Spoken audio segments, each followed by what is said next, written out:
My guest today is Maureen Lenker, who is a senior writer at Entertainment Weekly and also the author of the rom-com It Happened One Fight. And she's also a podcast host of the show Hollywoodography. Today, we take a look at creativity on both sides, writing about books while writing books, and how she taps into her creative energy without burning out on either end.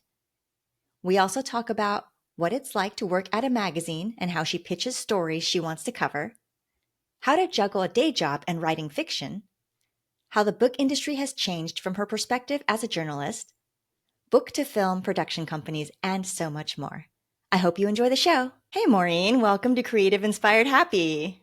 Hi, thank you so much for having me. Thrilled to be here.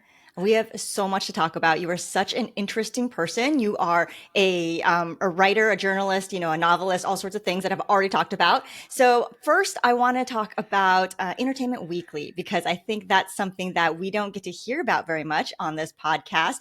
And you are a senior editor there. You handle arts and culture. So would you tell us a little bit about what your job entails? Yeah, senior writer technically, but I do technically edit the theater and books section. So, title and job responsibilities never necessarily matching up. Um, but I've been there about 7.5 years and I do all sorts of things. I mean, what I love about EW is that they are very much about covering the things that you're passionate about. So, unlike a lot of places where you're a TV writer or a movies writer or a theater writer, you get to do a little bit of everything. And so, um, movies, TV, books, theater are all things I love. I even sometimes do music reporting as well. But that's probably the area I do the least. And just everything from interviews with talent to book reviews to uh, going to film festivals and doing film reviews or interviewing talent there, just writing cover stories, writing feature stories, writing breaking news. It's a lot of different stuff on a daily basis. Oh, that's so interesting. I actually assumed that it was a top-down thing where like they would assign you pieces to write. So do you get to just submit ideas and say, hey, this is what I'd like to work on? It's really a little bit of both. It's very collaborative. So when it comes particularly to film and TV, the editors will usually send out rounds of emails where it's like, all these new TV shows or all these new films need reporters to cover them. And so you'll send kind of your quick pitches for why you want to cover that thing.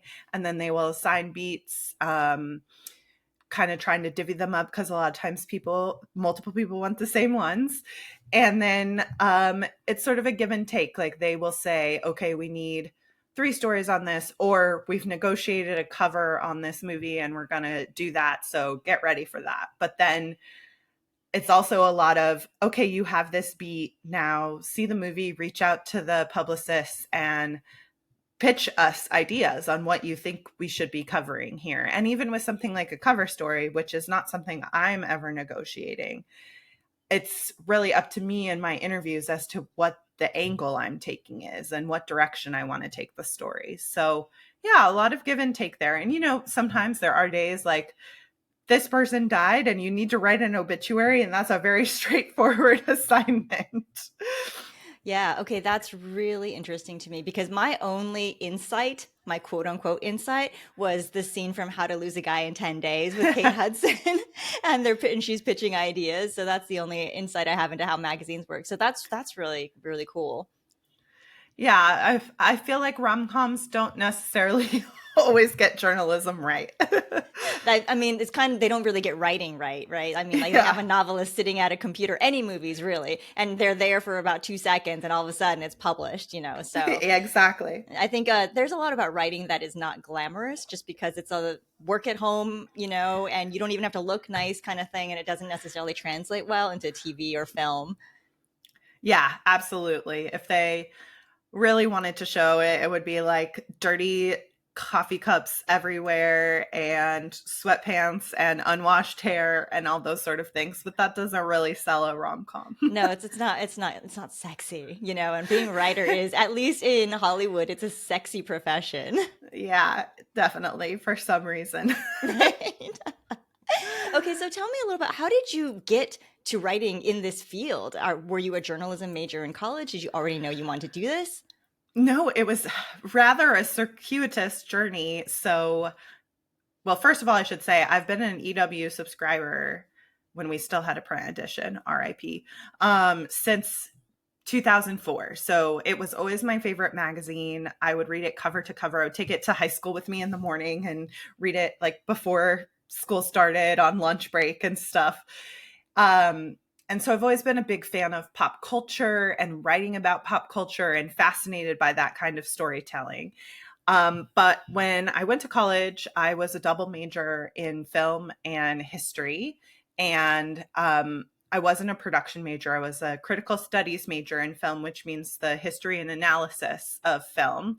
And then on my history side of things, I am a huge Tudor fan, and my specialization was early modern British history. So, not necessarily related areas. And I kind of thought all through undergrad, I tried my hand at a lot of different film related jobs, did assisting on student films with production design, got really interested in producing, even directed some stage plays. And then I kind of just thought I would go into academia. My mom has a PhD. I love school. I've always loved school. I had a lot of wonderful professors. And so I had always wanted to live in England. So I decided to apply to Oxford. And I went to grad school there for a master's in history and focusing on that British history. And while I was there, as much as I loved living there and the cultural experience, I very quickly realized that academia was probably not for me. It was kind of a hint when instead of doing my reading for class, I was going to London to see West End shows or directing plays the at my college in Oxford and the Garden. So when I came back home, I was really uncertain as to what I wanted to do. I was pretty sure I didn't want to apply for doctorate programs, but I also was like, I don't know if I want to be a PA and try to work my way up or what I want to do. And I got a temporary job at USC, my undergrad university, just working in the communications department in the libraries. So still with like a toe in that academia world, but it was kind of, my safety net while I was trying to figure things out. But right before I did that, my first job when I moved back to California was interning for the AFI Film Festival. And I ended up doing interviews and red carpets as part of my work there. And it was something I truly just fell into and really loved it, and kind of clicked in my head like, oh, this sort of combines all the things I love. It combines film and TV and theater, and it also combines writing and storytelling. And I really think that journalists and historians are very similar professions, because you're recording history. It's just you're recording history as it's happening, as opposed to returning to the past and trying to assess something from a distance. So while I was at USC, I got a second master's in entertainment journalism, and that's how I ended up on that path. So yeah, really complicated journey to No, this point. but it makes a lot of sense, right? Because like you said, it just takes some time sometimes to explore and then figure out where your interests can possibly dovetail. And luckily for you, it dovetailed beautifully. Yeah, and I still like to direct on the side, and of course I'm writing novels, so I still have a lot of outlets for those more creative things. But also really love being in the world of entertainment journalism as well. So, and like you said, it's just I don't think I was even cognizant of how much it would dovetail until I was in the middle of it. Yeah. Well, speaking of everything coming together, and you mentioned your novel, tell us a little bit about It Happened One Fight. Yes, so It Happened One Fight was my first book. It came out July 2023. And it is a screwball comedy set in 1930s Hollywood about two fictional movie stars, Joan Davis and Dash Howard, who hate each other, largely due to a studio planned date gone awry. And they discover that they were accidentally married on set. So they have to go to Reno for a divorce. And you at that time you had to establish residency in Reno by staying there for 6 weeks. And so while they're there, they are making a film and realizing that maybe they don't hate each other as much as they thought they did. I love this premise. I already immediately see the historical research when you said, like, at this time in Reno, you had to establish residency. Sorry, go ahead. Oh, no problems. And so that was my first book. And then my second book, His Girl Hollywood, is coming out in January. So That's so exciting. Okay, so did you always know that you wanted to write fiction, or is that something you kind of discovered along the way? no, it's definitely been something I've always loved. I've been a bookworm my whole life. Like, would get in trouble in like second grade for reading under the desk. And my mom tells stories of how I would just read and not do chores or do things I was supposed to do around the house. And we have a shared wall in my childhood home. And she was like, the neighbors must think I'm insane because I'm like, put down that book and stop reading. So I actually wrote my first book when I was 7, and it was an illustrated children's book about my stuffed meerkat, Oh, trying to find a missing sand dollar that he had found on the beach. And I wanted to send it to publishers, did not understand why my mom would not let me do that, did not really understand in my child brain how any of that worked.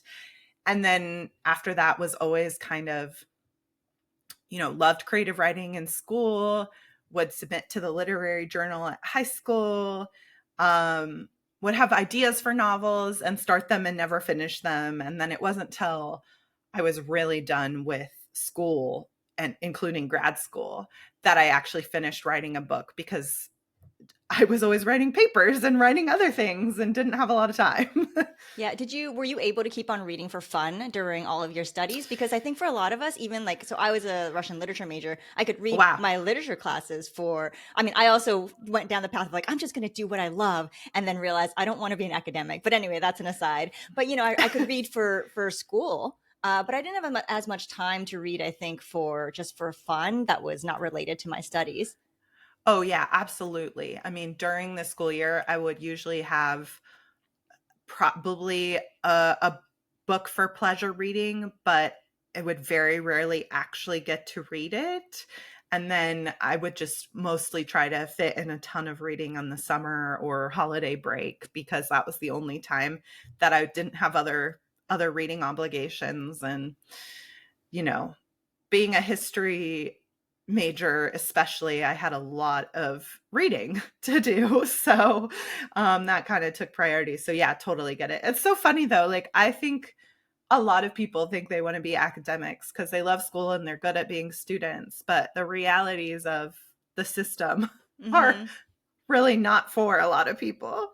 Yeah, on my husband's side, every single one of his parents, like they're all academics. His mom, Wow. his dad, his stepmom, and yeah, I mean it's great for a certain kind of personality, but at the same time, they talk about the politics of it, right, and the difficulty of like finding work in exactly the field that you want, or being able to live in a place where you want to live. Yeah.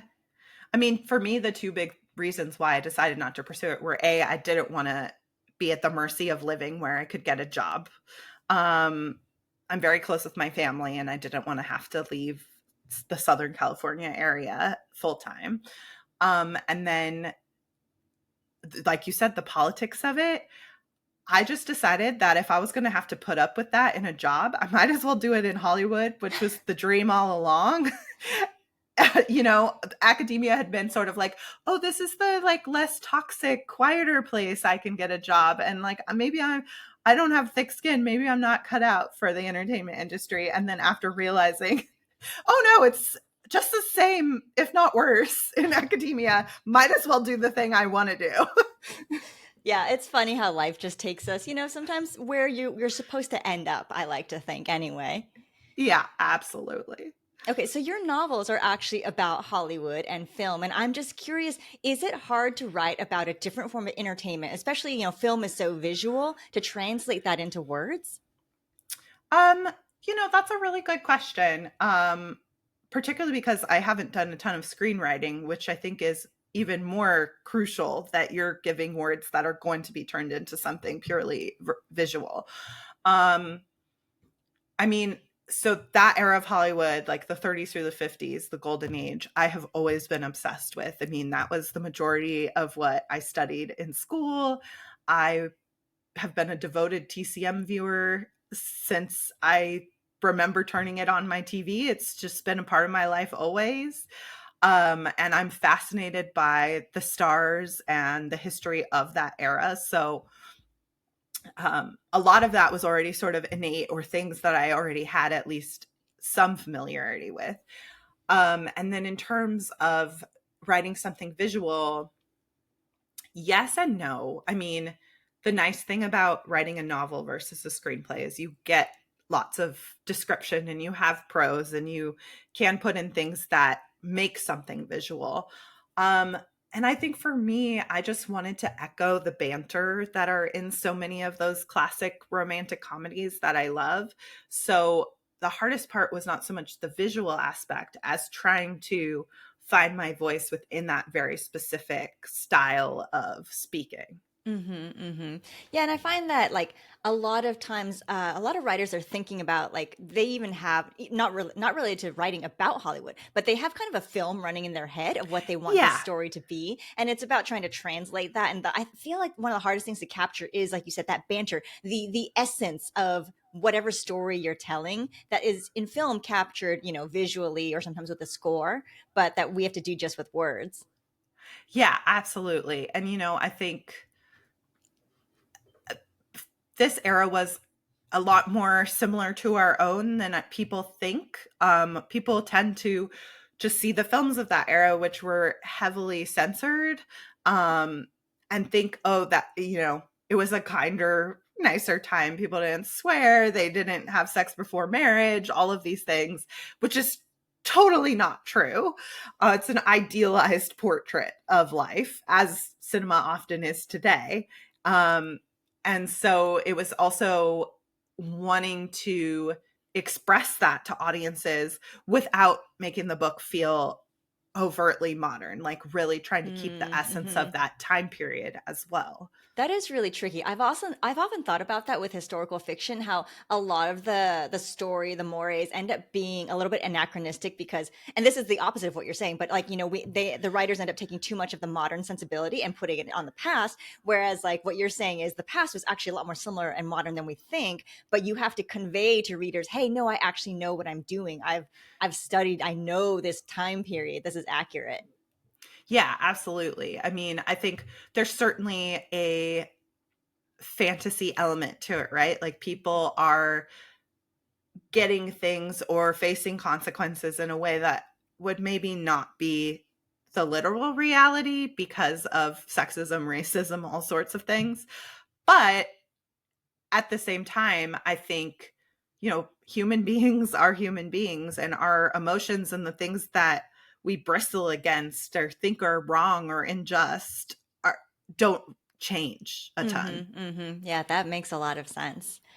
Okay, so I have kind of a question that bridges both your journalism background and your novel writing. And this comes from one of our community members. So, Creative Inspired Happy is not just a podcast, we're also like an online community for Oh, writers and nice. curious readers. So, this is from Gail. And Gail wants to know, how did your journalist background and career support your author journey? And how do you manage to do both? That's coming from the point of view of a lot of writers who are juggling day jobs. And she always loves hearing about how others continue to do it, routines, tips, tricks, etc. Yeah. Well, I will say just from a business side of things, being a journalist was so helpful to my career as a novelist because I write a quarterly, it used to be monthly, now it's quarterly romance column for EW, reviewing new romance releases. And I've been doing that basically for 7 years at this point, almost the whole time I've been at EW. And that just opened me up so much to how the world works, to knowing publicists, to knowing agents, to understanding what publishers, what was trending, what publishers were looking for, because it was something I was seeing in the work I was doing as a journalist. And so I think that made me a lot smarter and well positioned in terms of querying and finding an agent and going on um sending out pitches when my agent was going on that journey.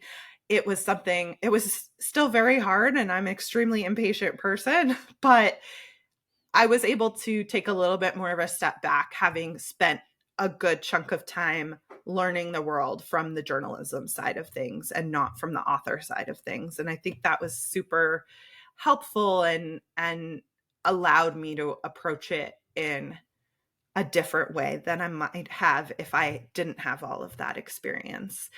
And in terms of the realities of balancing things, I will say that journalism has made me a very fast writer, because of breaking news and things like that. I just can churn stuff out very quickly, and generally it's at least passable on a first draft because we don't have a lot of time sometimes with these things. And so I really only write on weekends or on days off, which maybe seems like not a lot of time to be writing. But And I'm you mean just, writing on your novels? yeah, yeah, because I do so much writing during the day as part of my day job that the idea of doing more of it either before or after work, and like my brain is just not going to be able to function. I can do edits before or after work, like if it, especially if it's like copy edits or something where I'm just going through, but to actually like be writing story and addressing plot, it's just on the weekend. And then just luckily I can write really quickly, so it means that even though I'm writing only on the weekend, I can finish a book. And are you writing all day on the weekends, or like what's your schedule look like? Generally, I try to write, I may only get it to write on Saturday or Sunday, depending on how busy a weekend is. And I try to get in at least a solid 2 hours, but that's often probably the max. Yeah, that's for me as well. I find that 2 hours is about as long as I can sit and really be focused Yeah, and creating quality work. After that, it becomes everything is thinner. Like my plot is thinner. My characters don't, they're not as good. Sometimes I can take a break, and then come back to it. sure. But I can't, I don't think I can really, usually cannot sit for more than 2 hours at a time. No, and then you start to be like, what should happen here? And you start questioning yourself. And it's just like, okay, I just need to refresh my brain. Like, I can't keep sitting here. Yes. Okay. On that note, I want to talk about how you avoid burnout because you're tapping into creative energy in so many different forms, not only for your work at EW, but also your novels. And also, you host a podcast. So, what do you do to make sure that you aren't burnt out and that you still have some like placed a creative well to tap into? Uh, that's so tough because I don't know that I'm not burned out.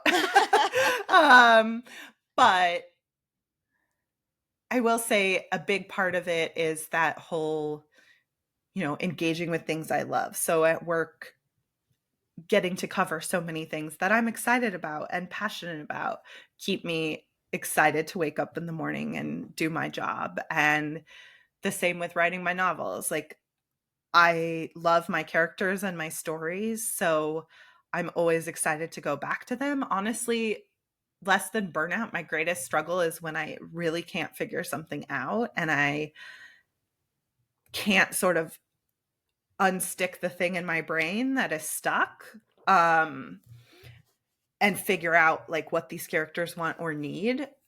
And I live pretty close to the beach, so I like to go read there or sit there or take a walk there. I love to swim.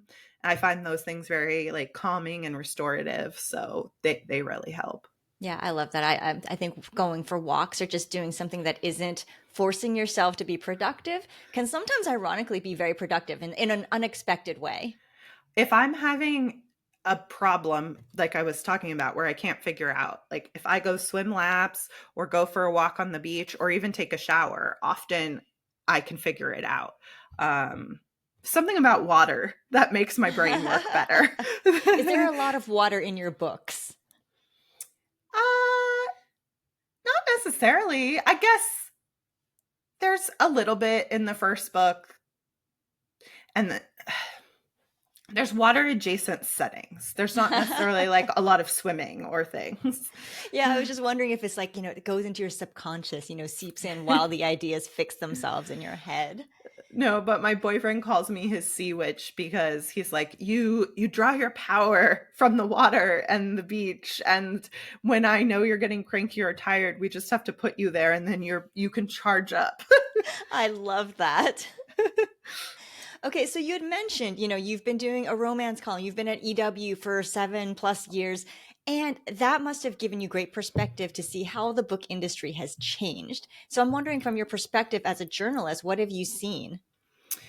When I first started, we were really coming into the rom-com boom. And it was like the first big illustrated covers.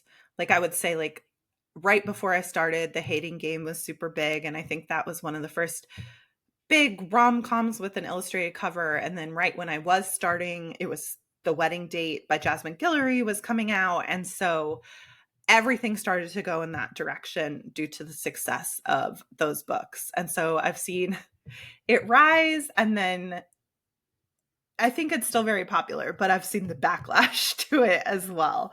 And now I think we're getting back it's pivoted to really romantasy is the thing right now. I really thought that when Bridgerton came out that historical was going to have a big moment. I feel that publishers kind of didn't know what to do with it and squandered that opportunity a bit, because all the pieces were there and no one seemed to pick them up and do anything with them. um, so yeah, it's just been interesting. When I started, it was very like traditional rom-com, often very cis-het rom-com, and thankfully we've seen some diversity start to come in. Still a lot of work to do there. But to see sort of the contemporary rom-coms give way to, there's a lot of witchy stuff right now, and then the whole other romantasy side of things, which, A Court of Thorn and Roses has been popular for a long time, but I think the boom across publishing is just picking up steam.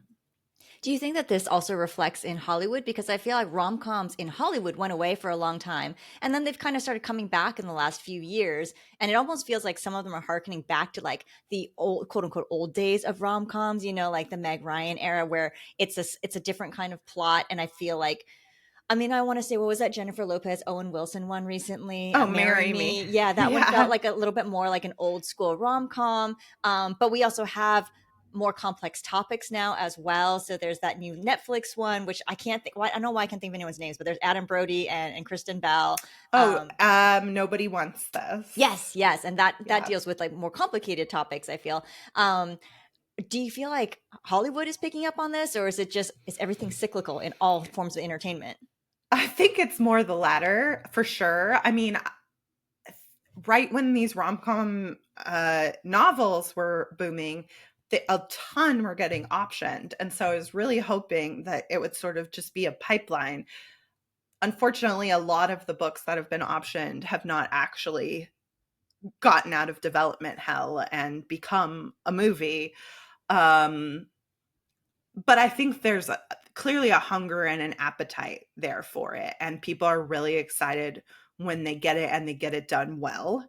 And I do think publishing is a great source for that, because there's just, and this is kind of why I didn't understand why we didn't take advantage of Bridgerton more as an industry, because that showed, and I wish Hollywood would have learned this lesson a bit more, that there are so many romance novels out there that are incredible source material, and they don't have to start from scratch. They have all these texts out there if they would only take them and turn them into series and films. Um, and I wish that we had seen more of that as soon as Bridgerton took off. And I hope that we do continue to see it develop, particularly because, there's a lot of authors of color whose work I would love to see adapted. Like Alyssa Cole has so many great books. Beverly Jenkins, like Yellowstone is so popular. Like, don't tell me that a Beverly Jenkins book would not make an excellent movie or series. Would you ever consider starting your own production company? That was like an in between a book to film. I know book to Oh film agents man. exist, but there's like the Reese Witherspoon model, right? Where like she was doing book club, but also being able to option things. Is that a space that's interesting to you, or am I completely just No, I find it fascinating. I mean, I've always wanted to have my own production company. And I mean, basically, all you have to do to have a production company is name it and say you have a production company. But the reality of actually making things is a little different.